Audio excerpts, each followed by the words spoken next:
Hello and welcome. I just wanted to take this opportunity to kind of give you a little bit of a glimpse at where we're heading next.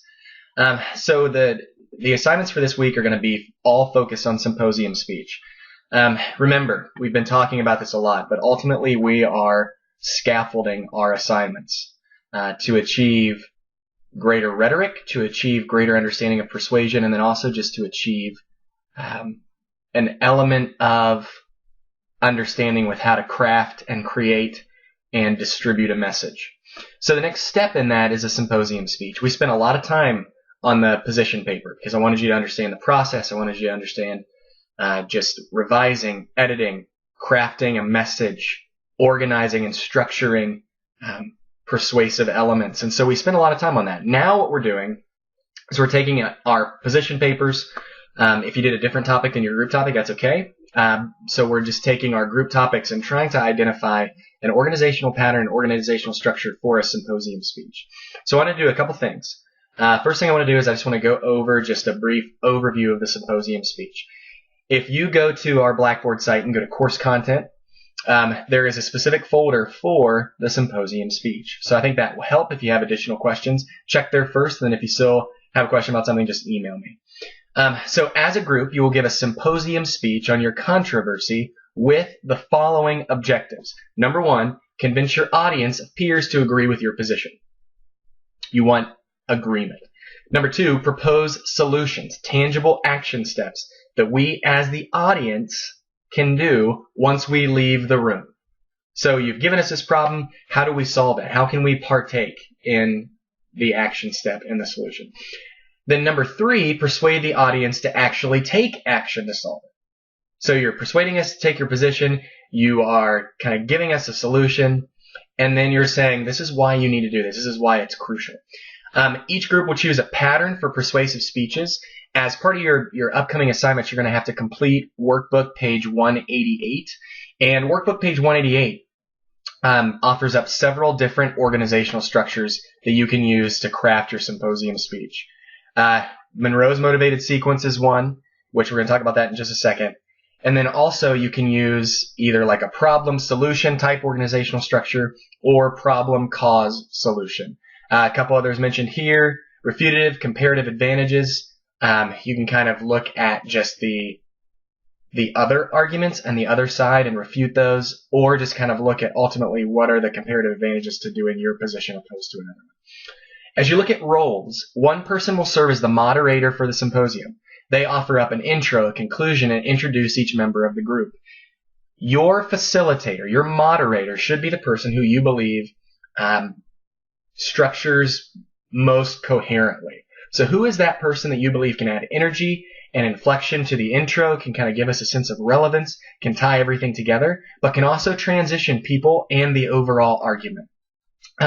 The group will create one typed outline to be turned in on your assigned symposium day. Now, we're going to talk more about outlines in class, but ultimately your group outline is a preparation outline that you work with as a group. So intros and conclusions written fully out, main points and complete declarative sentences, transitions into complete declarative sentences, references, all that different kind of stuff. You have a group outline. You also will have an individual outline that you must do. And that is just a preparation outline of your specific portion of the speech. So as you look at this, you have to do a group outline, individual outline. Each group will conduct a Q&A with the class at the conclusion of the symposium where we can ask you specific purposeful questions about not just your presentation, but about your topic in general. So be prepared to answer those. Each individual of the group must speak for 5 to 6 minutes. Each individual must include a minimum of 2 slides, and I want you to minimize the text on those slides. Think in terms of images and think in terms of purposeful text that are included on your PowerPoint slides. And then orally, each individual needs to cite at least 2 external sources. When you do that, it's not just a matter of saying, 50% of college students graduate with student loans. Okay? From who? It increases your credibility to specifically state and cite a source, and also you have to do that because if you don't, it's plagiarism. So that's kind of the symposium speech as a whole. as you look at, let's talk specifically about Monroe's motivated sequence, because that's one way to kind of organize a persuasive message. Monroe's motivated sequence consists of 5 elements: attention, need, satisfaction, visualization, and action. Almost forgot the 5th one.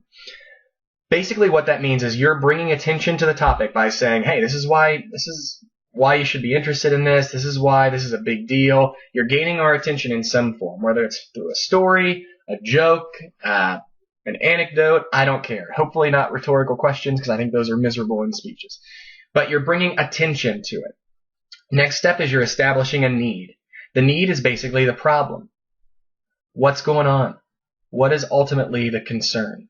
Next is the satisfaction. So how do we solve the problem? Next is visualization. What does the world look like if the problem is solved? Look big picture with this. How does this impact the world at large? And then you need to kind of bring it down to your individual to establish relevance, to say, what does the world look like for you if this problem is solved? And then the 5th element is just the action step. So what do we as an audience specifically need to do when we leave the room if we want to help solve the problem, if we want to take an action step? Excuse me. Workbook page 188 gives you 3 specific ways that you can organize your speech. You do not have to do all 3, but I would encourage you to utilize one of them, either problem solution, problem cause solution, or Monroe's motivated sequence for your speech. Once you meet with your group and you identify roles and you identify an organizational structure, I want you to start working on that outline. I want you to look at examples of preparation outlines found in your workbook, and I want you to start utilizing that to create a group outline and an individual outline. Your position paper is not an outline for your speech. Remember, you just did a written communication element, and now you're focusing on oral communication. So there are going to be some nuances. You can use your position paper as a framework, but your position paper is not just going to be re-articulated in your speech. There's going to have to be some differences, because you don't want to be redundant with other members of your group, and also you want to remember what ultimately can be found most effective in an oral presentation. So that's what you're trying to accomplish. Each member is speaking for 5 to 6 minutes. I do want to just let you know, so if you go to that folder, Symposium Speech, you're going to find the rubric there. Start identifying with your group just elements of the rubric that you can make your presentation more effective for a grade.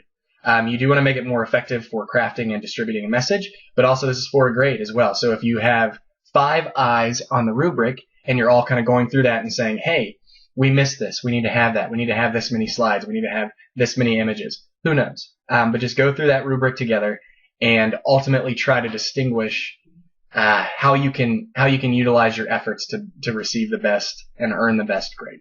If you have any questions, I'm always here to help, but hopefully this at least gives you a little bit of a picture of what we're trying to accomplish with this Symposium speech. So hopefully you have a great day, and if you have any questions, please do not hesitate to ask. Thank you, my friends.